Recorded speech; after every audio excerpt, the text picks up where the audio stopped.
One nation one election की बात जो है सरकार ने करी है। Anti constitutional bill, it's against the federalism of our nation and we are opposing the bill. सरकार के पास 2/3 नंबर भी नहीं था फेयर का आज, तो आपको लगता है कि सिर्फ ये यहाँ पे प्रियंका गांधी कहते हैं कि प्रधानमंत्री का सजेशन है कि जेपीसी रिव्यू करे one nation one election bill.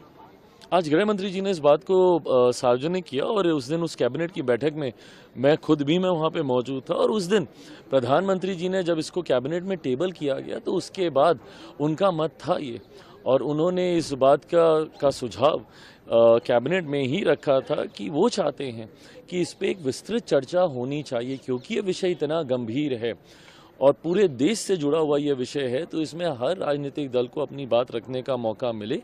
उसी वक्त उन्होंने इस बात का सुझाव दिया था कि इसको जेपीसी में इसको लेकर जाना चाहिए और आज लॉ मिनिस्टर ने अपनी बातों को रखने के बाद उन्होंने कहा कि ये जेपीसी में जाएगा और वहाँ पे विपक्ष के साथ साथ तमाम दलों के पास ये मौका होगा अपने सुझाव अपनी शंकाएं उसको खूबसूरती से वहाँ पे रखा जा सकता है। जेपीसी में जाएगा, जेपीसी में जा रहा है, लेकिन इन सब के बीच प्रियंका गांधी का भी बयान आया है कि one nation one election bill जो है वो एंटी कॉन्स्टिट्यूशनल है और ये फेडरलिज्म के खिलाफ। So how this is what I want to know and understand कि how this is anti constitutional and ये फेडरलिज्म के खिलाफ कहाँ है। ये बात कम से कम कोई तो विपक्ष का साथी खड़ा होकर बताए। इतने दिन से सिर्फ ये लोग एक रट्टा मार के हर कोई बोले जा रहा है कि संघीय ढांचे के खिलाफ है, संघीय ढांचे के खिलाफ है, संघीय ढांचे के खिलाफ है। कैसे है ये संघीय ढांचे के खिलाफ? ये बताएं तो कौन से संघीय ढांचे पर प्रहार हो रहा है अगर देश में एक साथ चुनाव हो रहे हैं? आज़ादी के बाद लगभग 1.5-2 दशक तक एक ही साथ चुनाव होते थे, उस वक्त कौन सा संघीय ढांचे के ऊपर प्रहार कर लिया गया? या अभी भी जिन राज्यों में लोकसभा के साथ चुनाव होते हैं कौन सा संघीय ढांचा इफेक्ट हो रहा है? आप आंध्रा का उदाहरण ले लीजिए। ये लोग जो बोलते हैं क्षेत्रीय दल भी इससे समाप्त हो जाएंगे, आंध्रा में क्या एक क्षेत्रीय दल इस बार जीत कर नहीं आया? टीडीपी ने जितना बड़ा बहुमत हासिल किया मुझे लगता है वो अपने में एक ऐतिहासिक बहुमत है जहाँ पे लोकसभा के साथ विधानसभा के चुनाव करा गए। तो विपक्ष माहिर है झूठ बोलने में, कॉन्स्टिट्यूशन की हत्या हो जाएगी, आरक्षण समाप्त कर दिया जाएगा, सिर्फ झूठा नैरेटिव ये लोग सेट करते हैं। मेरिट्स पे आप बात कीजिए, संघीय ढांचे पर प्रहार है तो कैसे प्रहार है? छोटे दल समाप्त हो जाएंगे कैसे? क्या हम लोग सारे क्षेत्रीय दल इसका समर्थन नहीं कर रहे? जनता दल यूनाइटेड इसका समर्थन कर रही है, टीडीपी इसका समर्थन कर रही है, मेरी पार्टी इसका समर्थन कर रही है, शिवसेना इसका समर्थन कर रही है, तमाम दल तो इसका समर्थन कर रहे हैं। तो किस तरीके से जो अफवाह ये लोग फैलाने का काम करते हैं सरासर गलत है। जनता को गुमराह आज की तारीख में आप लोग नहीं कर सकते। नहीं, इन सब के बीच मनीष तिवारी का भी बयान आया है कि जो बिल है बेसिक स्ट्रक्चर जो डॉक्ट्रिन है कॉन्स्टिट्यूशन का उस पर हमला है। हाउ बेसिक स्ट्रक्चर समझाए तो कौन से बेसिक स्ट्रक्चर में? अगर ये कॉन्स्टिट्यूशन के बेसिक स्ट्रक्चर में ही होता तो देश में जब पहली बार चुनाव हुए थे तो उसी वक्त अलग अलग राज्यों के लिए अलग अलग नोटिफिकेशन निकलता कि इस राज्य में इस वक्त होगा, इस राज्य में इस वक्त होगा। क्यों देश में एक साथ चुनाव कराए गए और क्यों उस परंपरा को लंबे समय तक निभाया गया जब तक बाय डिफॉल्ट सरकारें राज्यों में नहीं गिरने लग गई? ऐसा भी नहीं है कि किसी ने विधिवत तरीके से उस सरकार के उस राज्य के चुनाव अलग डेट पे कराए। बाय डिफॉल्ट वहाँ पे सरकारें गिरने लगी और उसके बाद उन राज्यों में अलग अलग समय पे चुनाव होने लगे। तो कौन से ये मूल ढांचे पर प्रहार है? विपक्ष वही झूठा नैरेटिव सेट करने का प्रयास कर रहा है जिसमें जनता नहीं आने वाली है।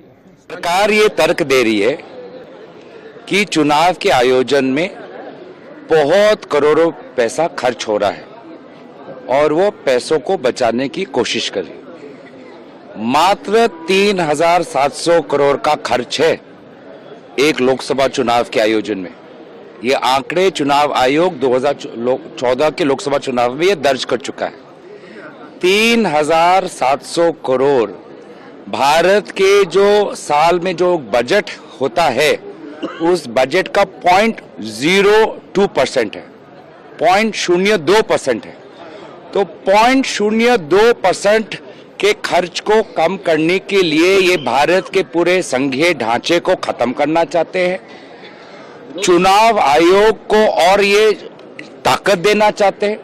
वो चुनाव आयोग जहां पर कमिश्नर्स की नियुक्ति में सुप्रीम कोर्ट की कोई भूमिका नहीं, वो चुनाव आयोग जिसकी कमिश्नर्स की नियुक्ति में पूरा प्रधानमंत्री खुद देखते हैं।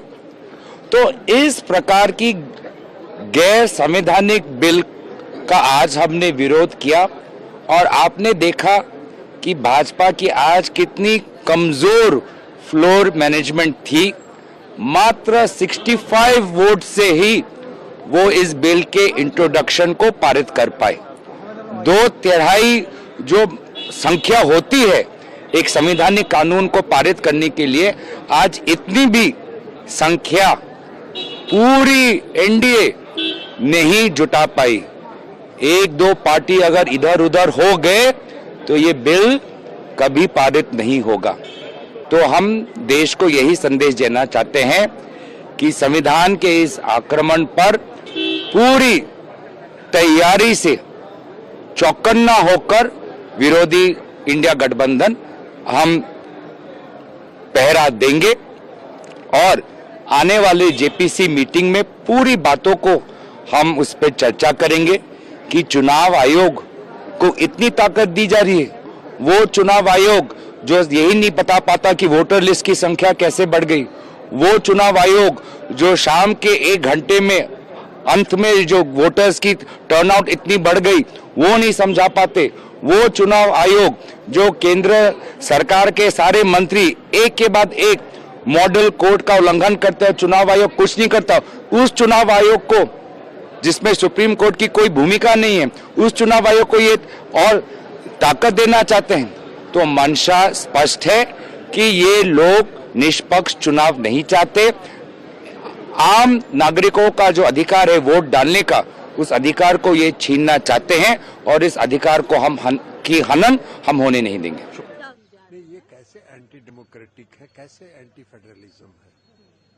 इसके पहले भी 1952 में, 1957 में, 1962 में, 1967 में लोकसभा और विधानसभा का चुनाव एक साथ हो चुका है। कि पहले से ही ये परंपरा थी। हाँ, प्रधानमंत्री मोदी जी की सरकार ने इसको कानूनी रूप दिया ताकि ये बाध्यता हो जाए, क्योंकि उसके बाद की जो परंपरा हुई, जो मध्यावधि चुनाव ये वो, इसके कारण वो पूरा चेन गड़बड़ा गया। तो इसलिए और कई फायदे होते हैं। एक बार अगर देश में चुनाव होगा तो कई लाभ होता है। देखिए, पूरे देश का पैरामिलिट्री, पूरे स्टेट एडमिनिस्ट्रेशन की पुलिस चुनाव में व्यस्त हो जाती है। महीनों महीनों चुनाव चलता है, सारा लॉ एंड ऑर्डर खत्म हो जाता है।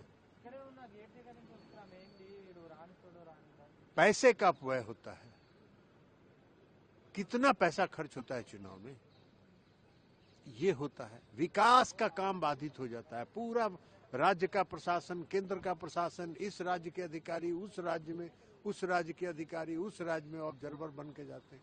पूरा विकास का काम ठप हो जाता है। तो इसलिए आदरणीय प्रधानमंत्री नरेंद्र मोदी जी ने इसको कानूनी रूप देने का काम किया और न ही कहीं से यह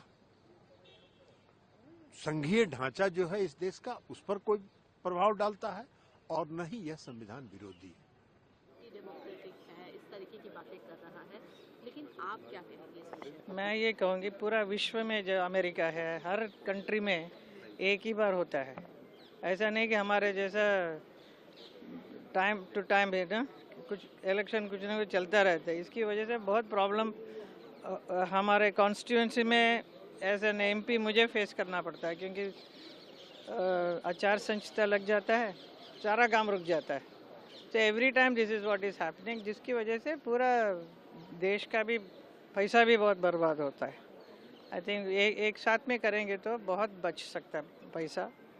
We can use that money for different purpose, for education, for health, all those things you can utilize that money, same money. नहीं तो कि it's a waste of money. So many crores of rupees is going, ना? Waste होता है, time waste, money waste.